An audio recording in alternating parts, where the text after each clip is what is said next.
All right. Week 5 is underway. Let's get started because I don't have time for this bullshit. Time for the rest of your picks. London game. Vikings taking on the Cleveland Browns. The Browns have finally had enough of Joe Flacco, and they're moving on with Dylan Gabriel, the guy that they drafted before Shadir Sanders. Yeah, the Vikings at least tried to make it an interesting game when they were facing the Browns division rivals, the Pittsburgh Steelers. But ultimately, they didn't get the job done. Now, last year, when all these international BS games happened, the designated home, I believe all of the designated home teams won those matchups. I don't see it happening this time around. Go ahead and take the. I know it's Carson Wentz, but that Vikings team is still a whole hell of a lot better than the Browns. That Browns. Let me rephrase that. The Vikings team is better than the Browns team.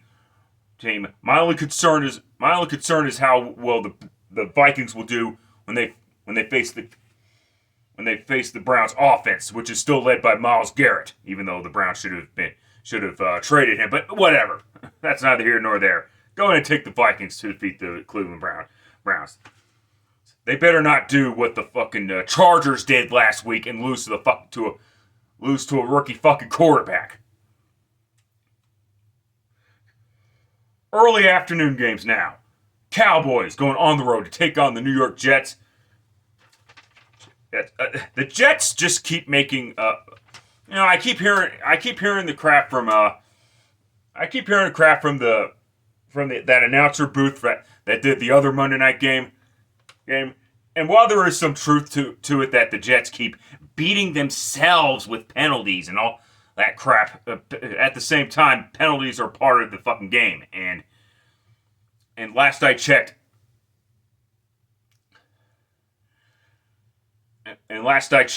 yes. That's I just fucking said that part. Jesus Christ. And the Cowboys. Well, I commend the Dallas Cowboys for exposing the shit out of Green Bay a little bit. I mean, seriously, Packers, what the fuck was that? Great fucking game. Not good. Great fucking game from a viewer standpoint. But the Packers really should have put the Cowboys away. The fact that the Packers should have lost that game, not tied that fucking game. Go ahead and take the Cowboys to defeat the Jets. I don't care if the Cowboys are on the road. I don't care how bad the Cowboys defense is. This is the Jets.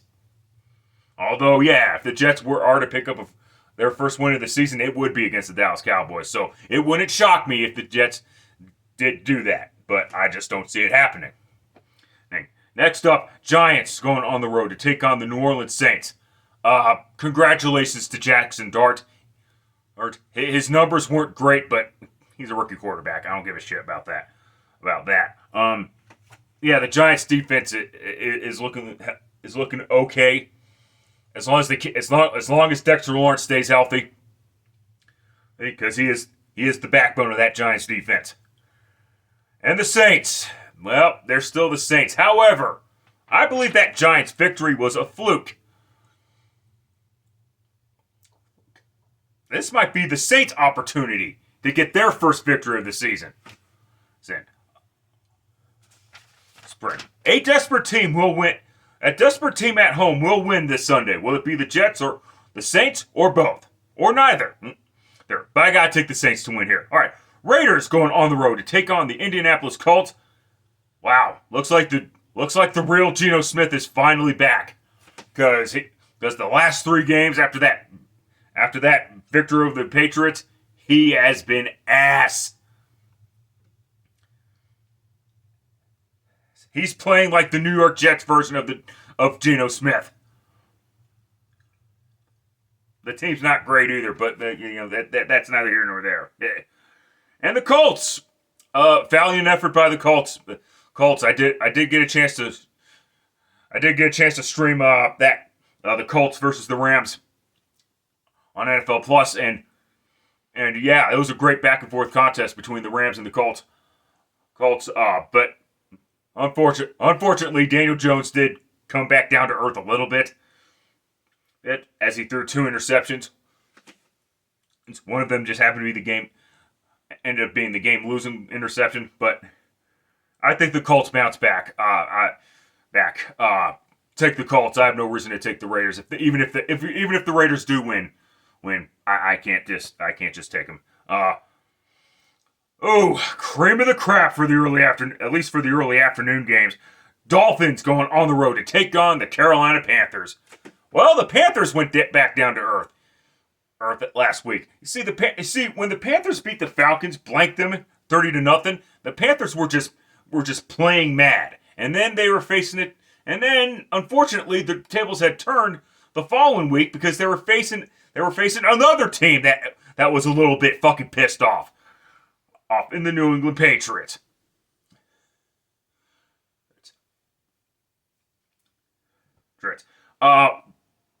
Then you got the Dolphins. Oh, yeah, God, yeah, I bet Tyreek Hill is done for the fucking season and tore multiple ligaments, including his ACL. Yeah, I bet that happened when he dislocated his goddamn knee. Hey, that was a nasty fucking injury. With that being said, talent-wise, the Dolphins are better than the Panthers. However, the Panthers are still trying to find themselves. So with that being said, coin flip time, motherfuckers. Actually landed on my hand. Interesting. And it landed tails. Fine. Take the Dolphins to defeat the Panthers, but does anyone really care about this matchup? Not really. Broncos going on the road to take on the Philadelphia Eagles. It's nice that the Broncos beat the shit out of the Cincinnati Bengals 28-3, but we need to pump the brakes on that particular victory. It's just the Bengals. The Bengals are fucking dog shit. More on that later. As far as the Eagles go,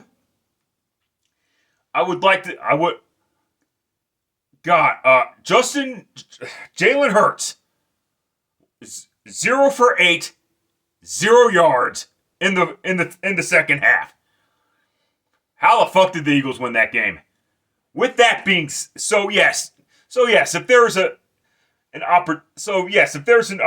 if there's a team that's on upset alert for Week 5, it is the Philadelphia Eagles. However, I just don't see the upset happening. Go ahead and take. I think the Eagles' offense will. I think what's happening is, once again, the Eagles' offense is constipated because, again, it's a new system, just like last year as well. Oh, and I think this will be the week where the Eagles finally take their probiotics and everything will run fucking smoothly again. Go ahead and take the Philadelphia Eagles to defeat the Denver Broncos. And last up for the early window, Texans going on the road to take on the Baltimore Ravens. Oh boy. Cam Newton. Lamar Jackson is out for at least 2 weeks due to that hamstring injury. The Texans did what they were supposed to do last week. Normally when I say division, division games they're supposed to be close, but in this case, since it's the fucking Titans, yeah, you better kick the shit out of them. And did they ever? They blanked them, as a matter of fact. 26-0. I know the Ravens are banged up a little bit, but I still think even with that being said, I still believe that the Ravens' talent is better than what the Texans currently have. So with that being said, unfortunately, and God, how did this become another cream of the crap matchup? Both teams are 1-3. Go ahead, but with that being said, go ahead and take the Baltimore Ravens to defeat the Houston Texans. And that's all I've got to say about that. Next, all right, late afternoon schedule. Titans going on the road to take on the Arizona Cardinals. Yeah, the Titans have a lot of fucking problems. Well, you have Titans fans calling for Brian Callahan's job now, calling for his fucking head, essentially. And the Cardinals, hey, listen, valiant effort, but it's a division matchup, so you lost. End of story. All right. Hey, I see this. I see the Cardinals team looking past it. I see a team like the Cardinals looking past a team like the Titans, a bad football team. So yes, the Cardinals are an upset alert too, as far as that shit goes. With that being said, however, go ahead and take the Cardinals to defeat the Titans. Buccaneers going on the road to take on the Seattle Seahawks. Both teams are at 3-1.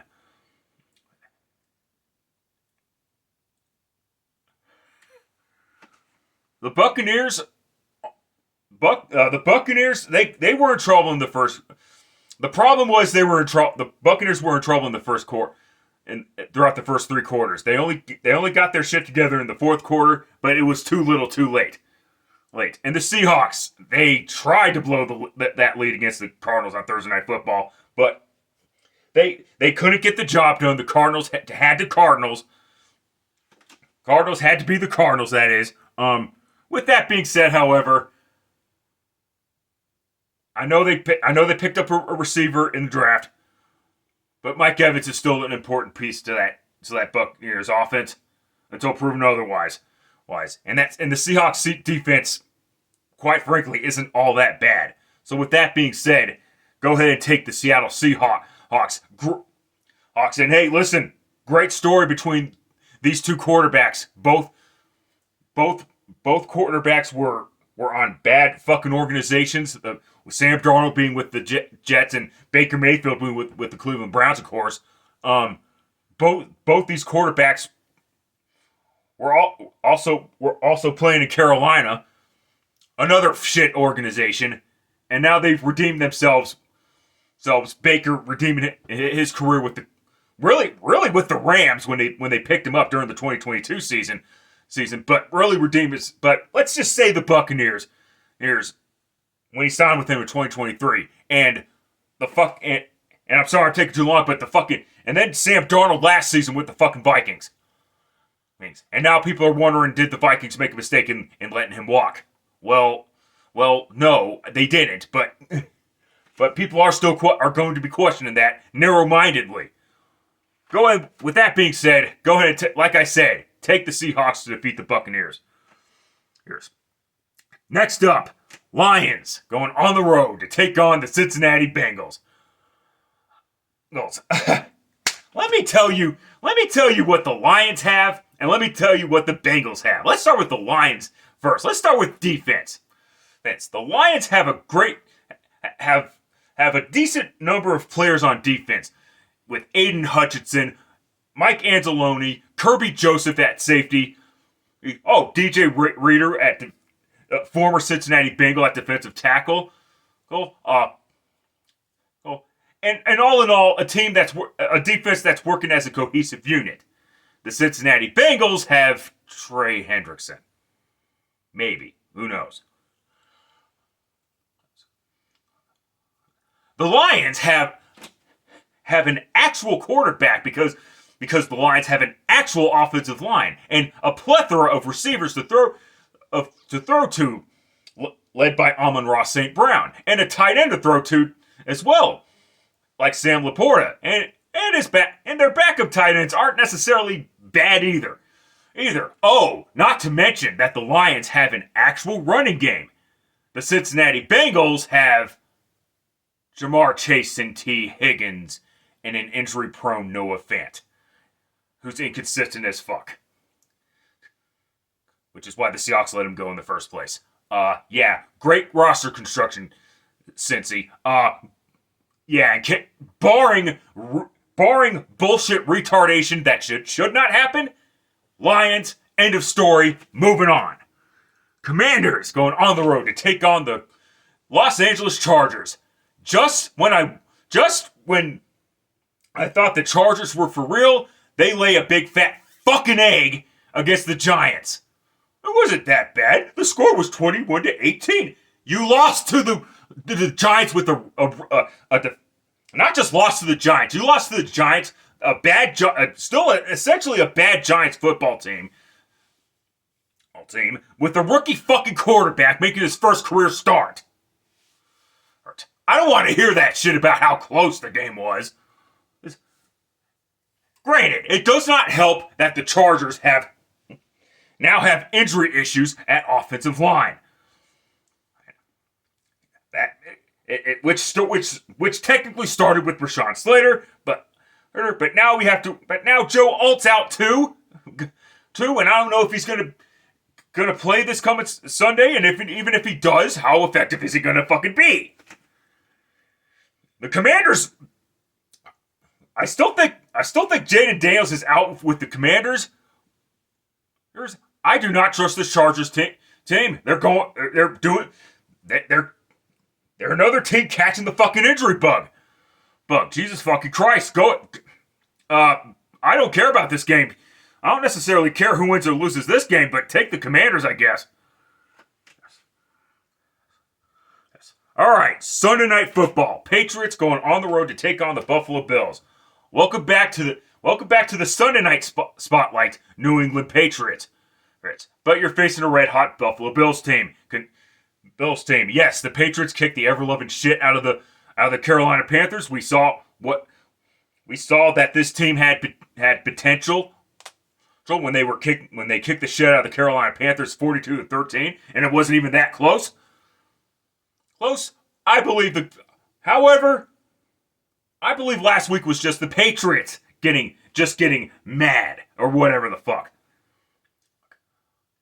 I don't see Buffalo losing a game yet. Take the Bills to defeat the New England Patriots. All right, Monday Night Football. Chiefs going on the road to take on the Jacksonville Jaguars. Well, after the Chiefs lost 2 straight, they went right, and technically we're on a 3-game losing streak dating back to last year's Super Bowl. But that is fucking history now, because the Chiefs have won their last 2 games. And now they're facing a very interesting Jacksonville Jaguars team that beat the 49ers by hook or crook. It was 26-21, but was it really that close? I mean, we gotta think about that for a moment. The Chiefs are 2-2 and Jacksonville's 3-1. However, I'm interested in how this game's going to turn out, so I got to flip for this one. It landed heads. It may have landed heads, but go ahead and take. This one might bite me in the ass. All these games might bite me in the ass, but go ahead and take the Kansas City Chiefs to defeat the Jacksonville Jaguars. Listen. The Chargers are 3-1 for now. They still hold first place in their division for now, but as far as I'm concerned, it's still the Chiefs. The AFC West is still the Chiefs to lose until proven otherwise. So with that being said, let's see what happens when the chaos continues. Any picks in the script, any pick changes being made will be in the description down below. That's it. That's all. Till next time. Later, fuckers.